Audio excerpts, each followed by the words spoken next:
È veramente un dramma su un dramma. Io non ho parole per stare vicino alla famiglia di questo uomo che ha dato la sua vita per trovare mia sorella.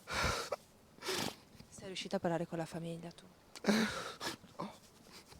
No, non so come mettermi in contatto. Spero di vederla qui. Vuoi lanciare un messaggio a loro che ti possono sentire? Che gli sono molto vicino e che so cosa vuol dire essere in queste situazioni. E che mi dispiace tantissimo. La tragedia di Rosario si aggiunge al dolore e all'angoscia di Paolo. Sua sorella è ancora dentro a quel fiume maledetto che si è inghiottito. Un'altra vita. Le ricerche sono per ora sospese. Fino a ieri sub di polizia e vigili del fuoco hanno lavorato duramente per cercare quel cadavere che ancora non si trova. Ora si attendono le direttive della procura.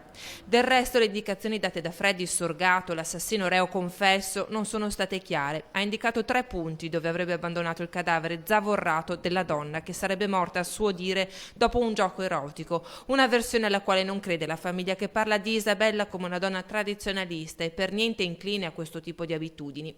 Ieri Piero Gasperini, ex marito della 55enne, si è sentito male sull'argine dove si sta cercando il cadavere.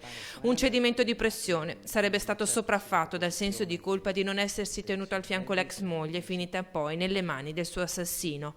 Ora Piero si è ripreso ed anche lui è sconvolto per il dramma avvenuto alle chiuse ieri. La tragedia di Rosario Sanarico, morto mentre cercava il cadavere di Isabella, è un macigno in più nella coscienza di chi sarà chiamato a rispondere di tutto questo dolore.